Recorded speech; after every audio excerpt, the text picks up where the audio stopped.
Disclaimer for this episode. This one we're going to be talking about sight loss. So you've been warned that this might get a bit heavy. And also heavy in language and content, because this is how we roll. You don't like that? Tune out. But if you love it, tune in. Tune in hard.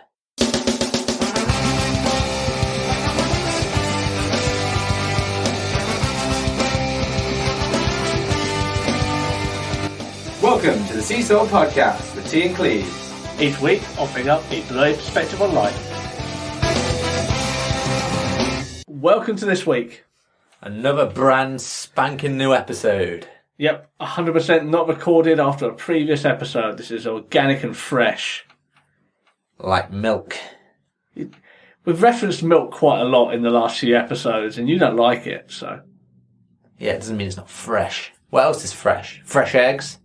Fresh air. Meat? Fresh air, that's a good one. Yeah. Fresh spring water. I saw a barber's once called Fresh Hair. See what they did there? You know what? All barbers have ridiculous names. Have you noticed that? Barbers in general. I like it when barbers have like pun-based names. When we used to live in Hull, there were so many of them. His and Hairs, Fresh Hair, Hair Today, Gone Tomorrow, all that kind of shit. Yeah. If I had a barber's, I would just hire women named Barbara so I could call it the Barbaras. You'd have to have at least two. That's what I mean. I would just hire that. And we're talking about being selective with hiring processes. To be fair, you could just hire anyone and get them to legally change their name by default. I mean, work is hard enough to find at the moment. I'm sure people would do that. So we're just going to jump into this episode. Yeah. No segues. No segues because they're illegal in the UK. Are they? I think they are illegal in some capacities. Yeah. Well, what about those Segway tours that you see in London? I think you have to have like proper licensing and stuff like that. Okay. I know that the inventor of Segway died on a Segway by driving off a cliff. That's true. Did you see the cliff go shoot and lean forward? I don't know, but the Segways are super dangerous because like they're gyro, but they also have electric, like they have electronics, so that they have to have something in there to like stabilize the gyros. If it runs out of battery, it just falls forward. They don't tell you this, but if the battery cuts out, you just go forwards. So like people who just go flat on their face on Segways. There's probably like a YouTube cut video of that. Yeah, I'm not going to look at that. That's the sort of thing I don't like watching. Oh man, that's the sort of thing I love watching. People fall on their face. Nah. Yes, please. That's one thing, like, with You Being Framed, where people said they used to send in their videos. I think they still do, don't they? I mean, it's not a physical tape anymore, but yeah. No, but they used to send in your physical tapes, and now they just like get things off the internet. But it's just people doing staged things normally. But that's all the stuff I didn't like people hurting themselves. I'm not a fan of that. What about Jackass? Yeah, but they had medical professionals there, didn't they? Like, we're not talking about someone who swan dives into a pool and brains themselves on the bottom, you know? I'm laughing at that in my head already, like, that's pretty funny. Well, we're different people. We are. We are different people. So this week, bit of a heavier topic. We are going to be talking about being blind. That's what I put down on the notes here. The thing is, I know that's the podcast. Yeah, okay, good. I know I am fully aware of that podcast, so let's go into a bit of detail. Being blind sucks. I think we've traditionally played games. We did at one point, I remember, when we were at college, I think it was. And it quickly became the point where it was redundant to do it anymore. Where we'd play would you rather be this than blind? And the other option to blind was normally the winner. So it'd be things like, would you rather be deaf or blind? And everyone would say deaf. It'd be, would you rather be paraplegic or blind? And everyone would say paraplegic. Because not being able to see really sucks. We don't want to go down the hierarchy. I'm going to say you've already mentioned disabled hierarchy, really. It's just a top trumps there. I think not having vision in this world is one of the toughest things to deal with. I know the world could be a lot more accessible for people in wheelchairs and stuff like that. But that's stuff that can be developed and changed. Whereas I think with Sight, there's a limit to how much you can put in place. Ultimately, there's still going to be a lot of stuff that is going to be not doable. We're going to chat about sort of our journeys to where we are now. We've mentioned in like the first episode what our conditions are. Cleves, you want to just give, like, just for as a reminder, an overlay of your condition, prognosis, that sort of thing. Hi, I'm Eric and I'm an alcoholic. You are holding a beer. Probably not welcome at AA meetings. I can't function at these things anymore. I have retinitis pigmentosa. The long and short of it is my light perception is fucked. So if it's too dark or too light, I can't see. And my peripheral vision is pretty much shot. I have tunnel vision. So you only see straight forward. So if anyone doesn't know what peripheral vision is, that's everything that isn't immediately in front of you.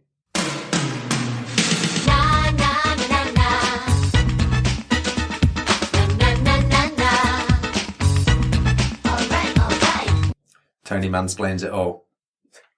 I have already been criticised for mansplaining, which I think is completely unfair. I'm going to put in the Clarissa theme tune. Don't. I'll do 6 seconds of it. We've already been copyright checked on YouTube on our videos there. So Have we actually? Yeah, we have been. And what did they say? We were fine, just. Yes! Yes. Winner, winner, Cleves' dinner. Yeah, I mean we're not getting money from YouTube, so it doesn't really matter. But we were copyright checked. Yes. That's so, you're big. Glad we passed. So a reminder of my dodgy eye syndrome. I have retinal dystrophy. Mine's really specific to the point where it's nothing to be proud of. It just means there's no funding to it because it's such a rare condition. Very similar to yours, Cleves. Like, a lot of the symptoms are pretty much identical. It's just a different eye condition. Mine also comes with the lovely benefit of nystagmus, which is wobbly eye syndrome as well, which I've been told it does affect my vision, but it's difficult, you know what I mean? It's like throwing a stick of dynamite and then like a party popper. Is the party popper going to do anything, like, relative to the dynamite? I don't really know. It might, but it's going to be negligible at best. So that's my condition. It also means that I have no sight in my right eye anymore. It just twitches about and it sort of responds to light, but that's about it. And my left eye, central vision. It's a bit of a weird one because my night vision is slightly better than yours, but not by much. But your general vision, I think, is better than mine. So it's a bit of a... Daytime vision, yeah. Nighttime, no. Yeah. So it's a bit of a weird one. So as you can gather, being blind is a complete spectrum and it relies on so many situations. Like, it's such wide spanning. So when did you and your parents find out about your sight condition? Okay, so here's what happened. I was part of the Cub Scouts, because that's what all the cool kids do with, the neckerchiefs and all that shit. Mm-hmm. Anyway, I was on camp. Wasn't molested by anyone. Just like to put that out there. We're playing night games and we're running around in the forest. Again, just like to point out, still not molested by anyone. And it was one of those, like, I don't know, hit and run tag kind of games. And I must have been about 8 or 9 years old, maybe a little bit younger. And I just realised that I was out in the forest and I couldn't see anything. It used to happen whereby when the lights go out and things like that, you sort of develop a night vision where you can sort of pick out shadows and you can sort of see. Your eyes adjust to the dark. Yeah. And mine just weren't doing that. It was just black, basically. Yeah.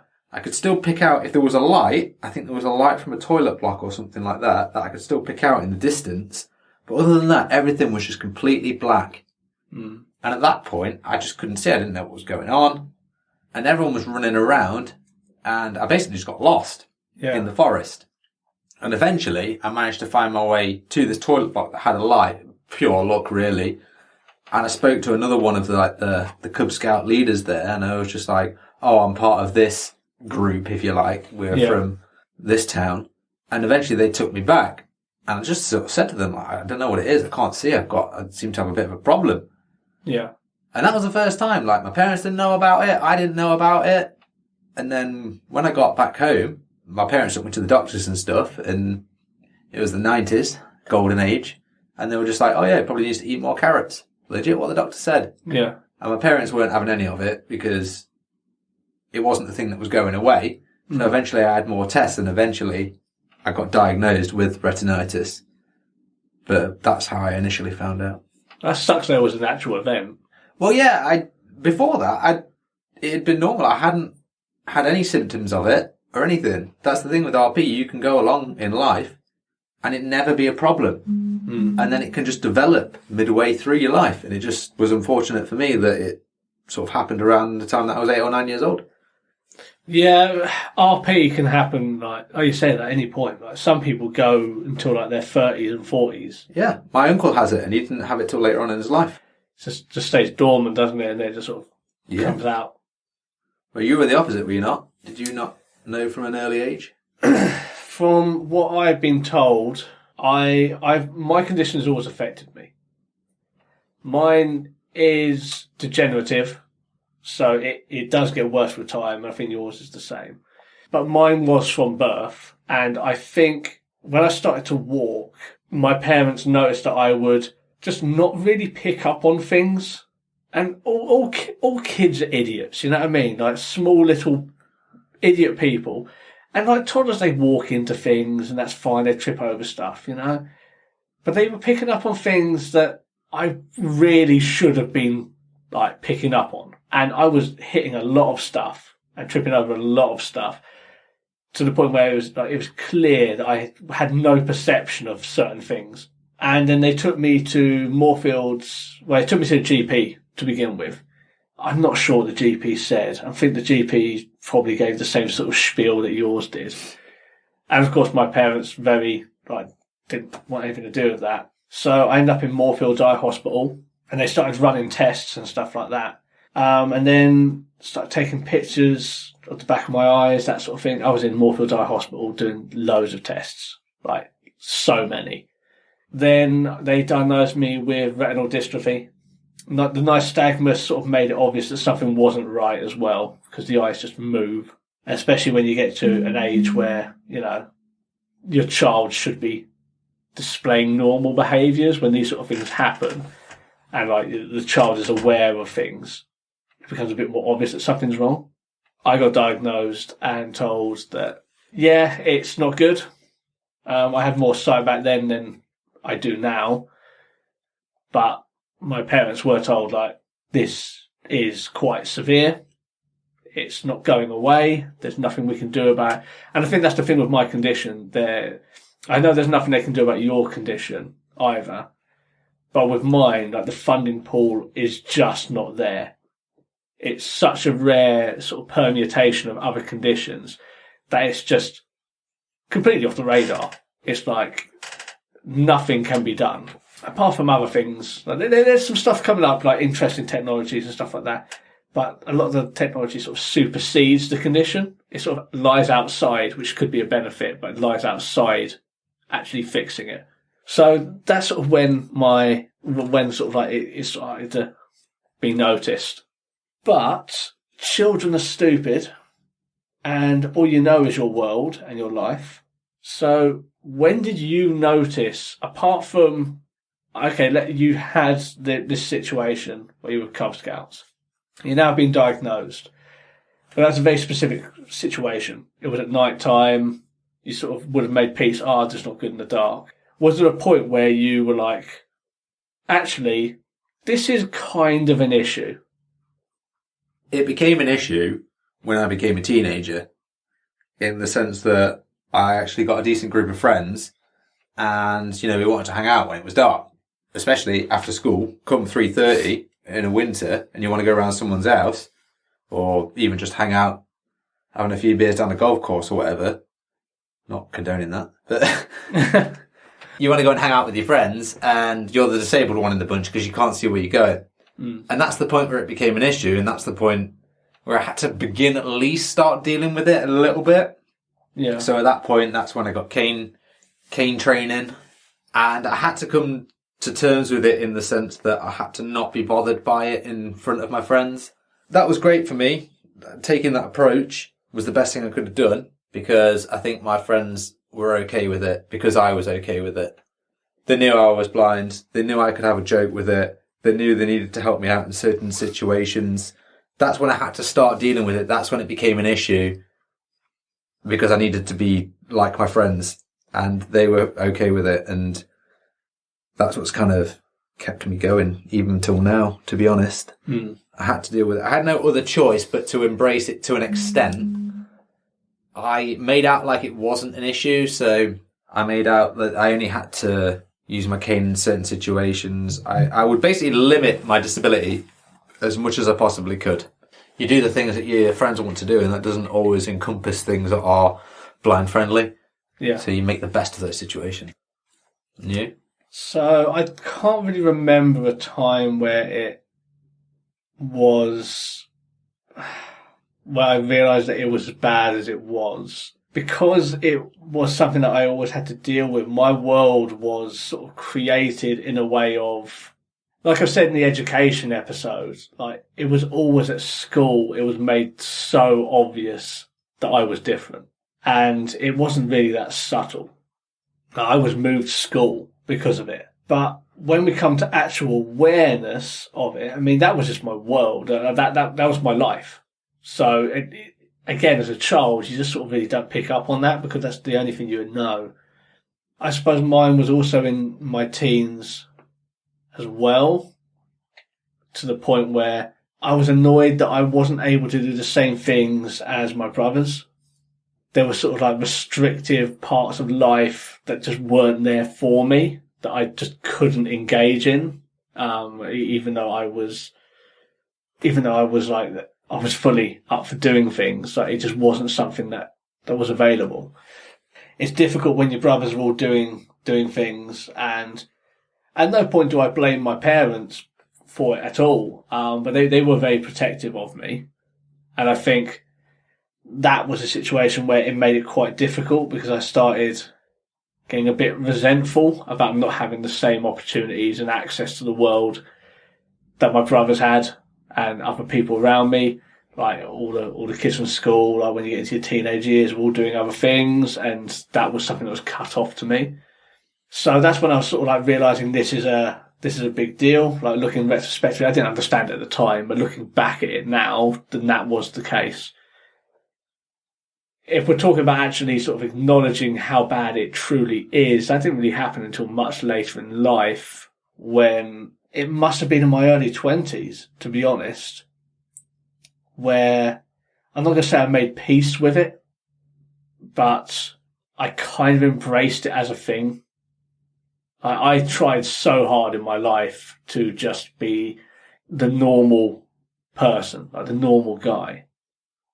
And some things that I did, dangerous and stupid to try and be normal. And it wasn't until I was sort of in my early sort of 20s that I thought, no, that's just stupid. Like, you're going to kill yourself doing these things. Just accept who you are. And that's something I'm still dealing with now. Because I think the problem is with a progressive condition like mine, and mine is getting worse, as time goes on, you still have to keep dealing with it. I used to have both eyes, and then my right eye sort of went, and then I had to deal with stuff then. Like, do you lose your eye? And it's like, okay, that sucks. Got to deal with that now. But it's one of those things that I could have probably sought out support. And looking back on it, I'm sure there were opportunities where people were like trying to help me cope with things, but I was naive to it. I didn't want to know. So that's on me, I suppose.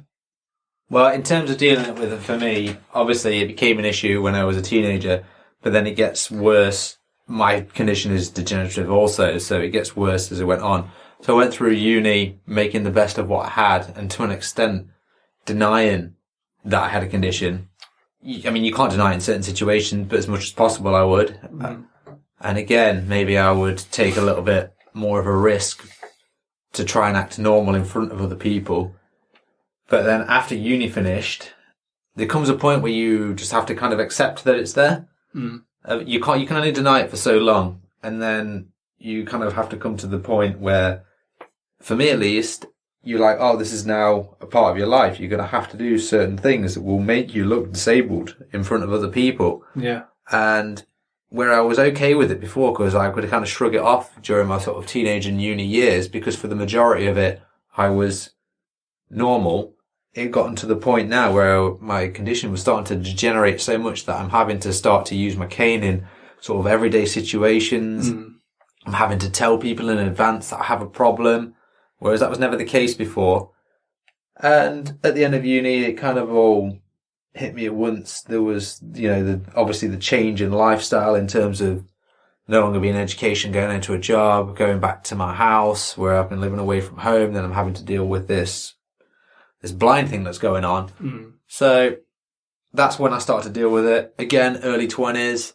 There was no way around it. I didn't handle it particularly well. I took a bunch of therapy sessions, and that's how I kind of got to grips with it. Yeah. I'm much better than I am now, but it's an ongoing process. I'm not saying I still don't have issues with it. It's a thing that gets me down constantly. But having been through that, I understand where my problems lay, and I've got the tools to deal with it now. Yeah, and I think that's the important thing is like you actively seeked help, and it is an ongoing thing, and it is a battle. I had no choice. Like I was so down about everything. I had no choice.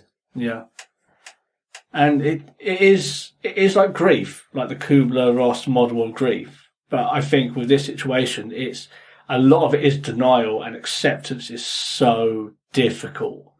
Especially when you have something that's degenerative. It's something that it's not finite. That's the problem with it that I find. Like with the model of grief, it's like, let's say you lose a pet. You go through those stages of grief, but then at the end, once you've done the acceptance, it will still hurt, but you're not having to go back to denial again. And I think that's the difference with this, with something that's progressive. Like I was dealing with it and thought I'd had a good handle on things, and then my right eye is like useless. And it's like, it starts all over again, and it's just sort of building on the previous how tough this is. Well, you'll find that, or I find that little things every now and again come back to you. You think, oh, I used to be able to do that. Now I can't. Yeah. I also find little things do set me off, and I get irrationally. I'm not someone who gets angry. I as you know, I moan a lot about things, but I don't really get angry. But little things like knocking a glass of water off the counter and it just exploding on the floor, which to normal people would be like, oh, you think, oh, God's sake, and then you pick it all up. And for me, that will get me in a fit of rage because I'm like, I used to be able to see that. Like kicking something that's on the floor that I put there literally 5 minutes before because I've forgotten I put it there, but I would have seen that before. And I kick that. And I just get irrationally angry, so angry about it. Because it's just one of those things that it just turns around and says, this sucks. Like, it is worse than it was before. I mean, I tried to like pretend around these things with my wife when we weren't married at the time. I tried to be normal for so long until it got to the point where I was like, I can't pretend this. And I know it's tough for her as well because like she now goes to the hospital appointments with me as well. I know that hits her harder than me because I'm kind of used to it and I've got thick skin about hospital appointments. And I get angry and annoyed with doctors, and that's my coping mechanism at the hospitals. But I know it's tough for her. It wasn't about a few years ago that I had having pictures done at the back of my eyes, and my wife asked them, "Well, why do you want pictures? Like, it's not getting better. You know what the back of his eyes was like." They told me, I said, "Oh, we're looking for blood clots." And I'm like, "Why are you looking for blood clots?" It's like, "Well, it can go up your optic nerve, and you'll have a stroke." And at this point, I was in my mid-20s. So I was like, we weren't even aware this was this was something that could happen. It was really a blasé thing from a doctor, and that hit my wife really hard because that's not something you want to hear. You don't want to hear that like what you had to deal with day to day has like bigger implications. So I think that's what's made it tough as well, because it's not just, especially now, it's not just me going through it; it's my wife as well. Like, as I'm on the shitty motorcycle and she's in the sidecar. And how do you cope with stuff like that? I acted out when I was younger, out of anger, not at any particular person, but angry at life. Especially when you're having it slowly taken away from you, that could be the toughest thing. Sometimes I do think it would have been better for it to just be one and done, and then just get on with my life. But then other times I think, well, no, just be grateful for what you have now, but it's still tough. And I acted out when I was younger. Wasn't a great kid at certain times because just you get resentful about the world, especially when you have people around you who everyone's got things going on, but you don't see that. Like, you don't recognise that or acknowledge that. You just know that things aren't great for you. Suffering depression a lot throughout my life. That's still something I deal with. Like you, I've got coping mechanisms, but it is still tough. What hasn't helped is I've also had some really shockingly bad professionals involved. So I went to cognitive behavioural therapy. This was a time where I was unemployed and they just wanted to chat to me about things. And they with CBT, they want to get an idea of like what your life's like and stuff like that. I just mentioned that, yeah, I'm losing my sight and stuff like that. And they're not qualified or trained for this. So they said, oh, do you want me to recommend you to a group that might be able to help? I think, oh yeah, okay, get some other like different perspectives. Got a letter through the post 2 weeks later. It was for a terminally ill person's talk group. And I thought, you want to send me to a place where people are dying of cancer? And what am I going to do? Stand and say, my name is Tony and I'm losing my sight when all these other people have like a year to live? So that isn't good.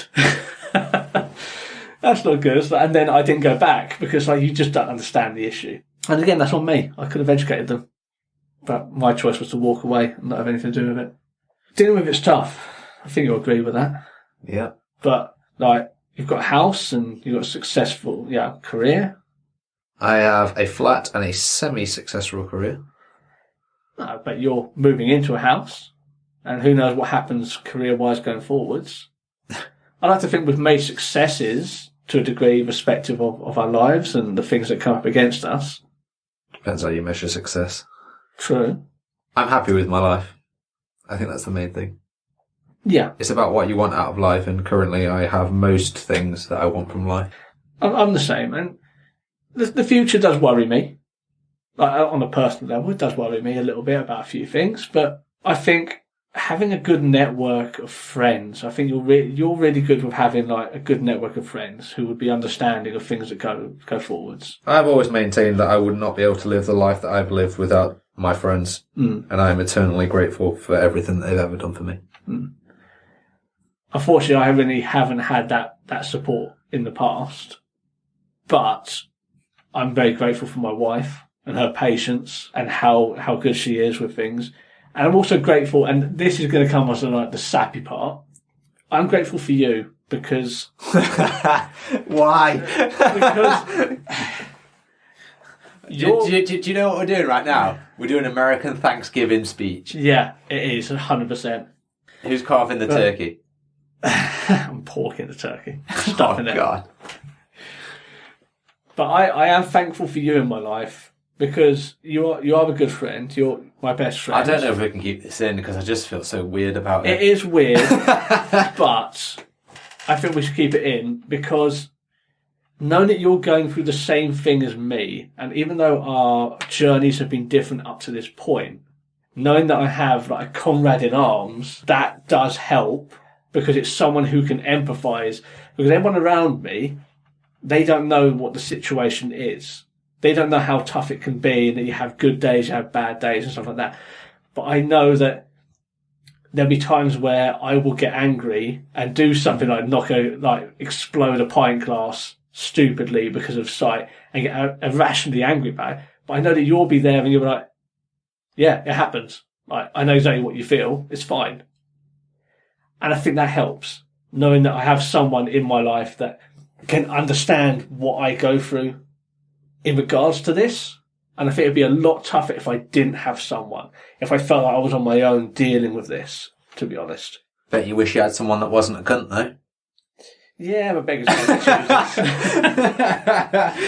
I get what you're saying, and I think you're right. So, on that note, you're alright. Thanks. It isn't an easy conversation, but it's okay to talk about this. But who knows what's around the corner? Like, I keep my one working eye on the technology that's happening. You know what? The second that bionic eyes are properly working and sustainable, I'll be on that list and I'll have my right eye replaced. That'll be the year after you die. So if that's the case, then just... and I'm having that eye. Screw you. Are we going to imply that you killed me for that eye?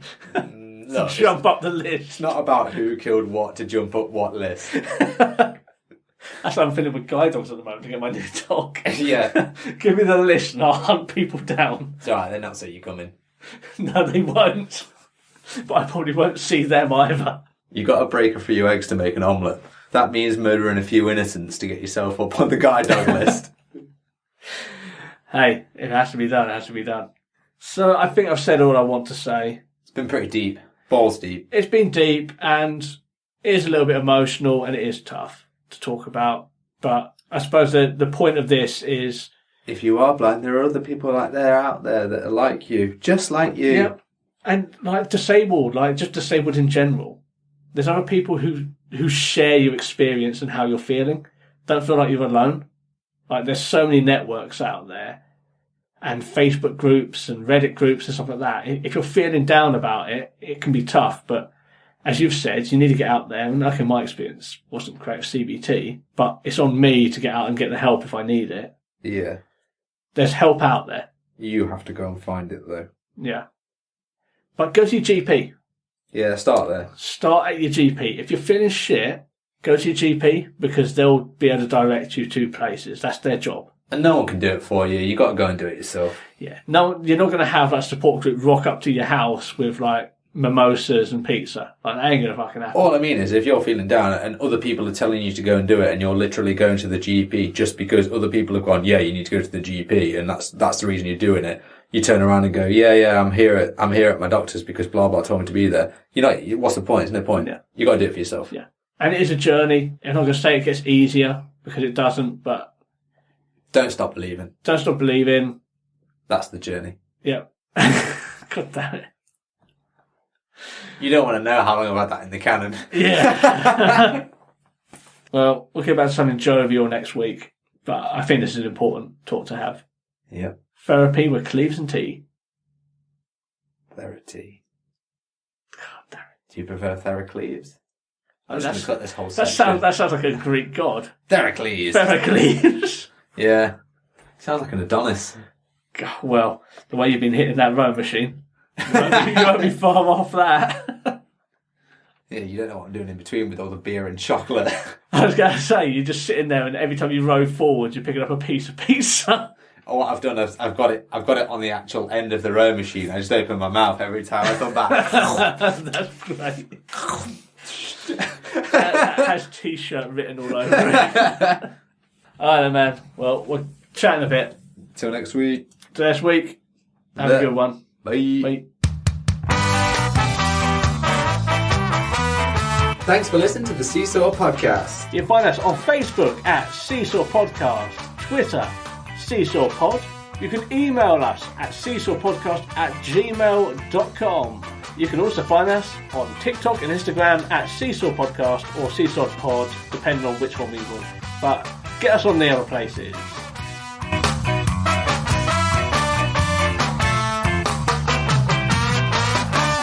This podcast was recorded in front of a blind audience.